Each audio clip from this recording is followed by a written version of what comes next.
मृत्यु लोक पर जन्म लेने वाला कोई भी प्राणी अमर नहीं है। सभी को एक न एक दिन मरना ही होता है। मरने के बाद आत्मा का क्या होता है? ऐसा क्यों कहा जाता है कि मृत्यु के 24 घंटे बाद आत्मा अपने घर वापस आ जाती है? अगर आत्मा लौट कर आती है तो वह कितने दिनों तक अपने घर में रहती है? गरुड़ पुराण में इसके बारे में विस्तार से बताया गया है। गरुड़ पुराण में बताया गया है कि जब किसी की मृत्यु हो जाती है तो यमराज के दूत उसकी आत्मा को अपने साथ यमलोक ले जाते हैं, जहां उसके पुण्य और पाप कर्म का लेखा जोखा किया जाता है। 24 घंटे के अंदर यमदूत उस प्राणी की आत्मा को वापस उसके घर छोड़ देते हैं।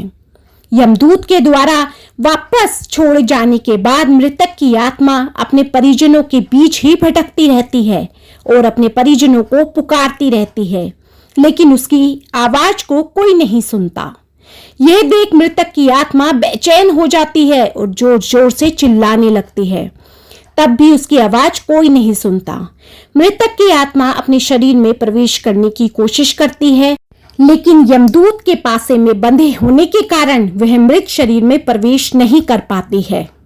इसके अलावा गरुड़ पुराण में बताया गया है कि किसी की मृत्यु हो जाने पर जब उसके परिजन रोते भी लगते हैं तो यह देख मृत आत्मा दुखी हो जाती है। वह और अधिक रोने लगती है, लेकिन वह कुछ नहीं कर पाती और लाचार होकर अपने जीवन काल में किए गए कर्मों को याद करके दुखी हो जाती है। गरुड़ पुराण की माने तो जब यमदूत मृतक की आत्मा को उसके परिजनों के बीच छोड़ जाते हैं तो उसके बाद उस आत्मा में इतना बल नहीं रहता कि वह यमलोक की यात्रा तय कर सके। गरुड़ पुराण के अनुसार किसी भी मनुष्य की मृत्यु के बाद जो 10 दिनों तक पिंडदान किया जाता है, उससे मृत आत्मा के विभिन्न अंगों की रचना होती है और फिर 11वें और 12वें दिन जो पिंडदान किया जाता है, उससे मृतक की आत्मा रूपी शरीर का मांस और त्वचा का निर्माण होता है। और जब 13 दिन की 13वीं की जाती है, तब मृतक के नाम से जो पिंडदान किया जाता है, उससे ही वो यमलोक तक की यात्रा तय करती है। अर्थात मृत्यु के पश्चात 13 दिनों तक जो मृत आत्मा के नाम से पिंडदान किया जाता है, उसी से आत्मा को मृत्यु लोक से यमलोक तक जाने का बल मिलता है।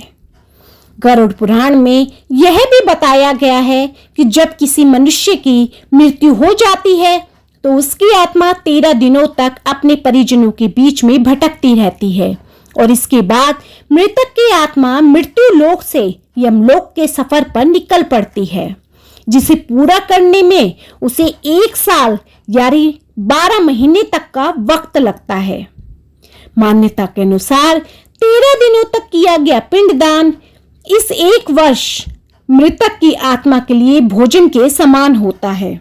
जिन मृतकों का पिंडदान नहीं किया जाता, उनके बारे में भी गरुड़ पुराण में बताया गया है कि जिस मृतक आत्मा के नाम से पिंडदान नहीं किया जाता है, उसे 13वीं के दिन यमदूत जबरदस्ती घसीटते हुए यमलोक ले जाते हैं, जिससे मृत आत्मा को यात्रा के दौरान काफी कष्ट उठाने पड़ते हैं। इसलिए हिंदू धर्म में हर मृतक आत्मा के निमित्त 13 दिनों तक पिंडदान किया जाना आवश्यक बताया गया है। इसके अलावा गरुड़ पुराण में यह भी बताया गया है कि 13वीं के दिन मृतक के निमित्त परिजनों के द्वारा किया जाने वाला भोज कर्ज लेकर किया जाए तो मृत आत्मा को शांति नहीं मिलती। मृत आत्मा को इन बातों से बड़ा कष्ट लगता है और वह मन ही मन सोचता है कि काश मैं अकेले ही ये कष्ट भोगता।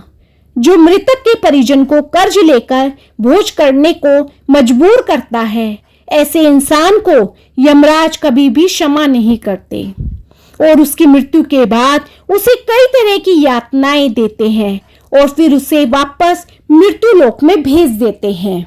ऐसा भी बताया गया है कि जो मनुष्य जीवित रहते पुण्य कर्म करता है, उसे यमदूत मृत्यु के 13 दिनों बाद अपने साथ यमलोक ले जाते हैं और ऐसी आत्मा को मृत से यमलोक तक जाने वाले मार्ग में किसी भी तरह का कष्ट नहीं झेलना पड़ता। वहीं जो मनुष्य अपने जीवन काल में बुरे कर्म करता है उसे यमदूत पूरे रास्ते कई तरह की यातनाएं देते हैं, जिससे वह थर थर कांपने लगता है और यमदूतों से बार बार क्षमा मांगता है, लेकिन यमदूत उसे क्षमा नहीं करते हैं।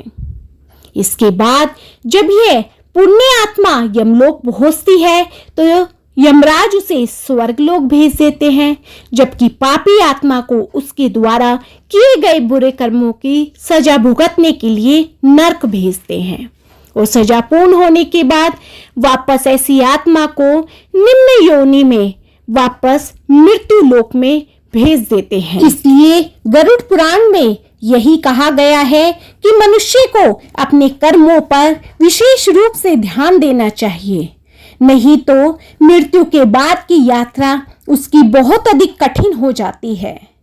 कहने को तो मृत्यु के बाद सब खत्म हो जाता है और देखा जाए तो मृत्यु के बाद एक नया सफर शुरू हो जाता है और इसी सफर को आसानी से पार करने के लिए हमें अपने जीते जी अपने कर्मों को अच्छा करना चाहिए। किसी को दुख नहीं पहुंचाना चाहिए, अपमान नहीं करना चाहिए, क्रोध नहीं करना चाहिए, दान देना चाहिए, ताकि अपने जीते जी हमसे अच्छे कर्म हो सके और मृत्यु के बाद जो हमारा सफर शुरू होने वाला है उसमें हमें आसानी मिल सके। हम आसानी से अपना वह सफर पूरा करते हुए नरक योनि में ना जाकर के स्वर्ग में जाएं और वहां भी जाकर प्रभु नाम का स्मरण करें।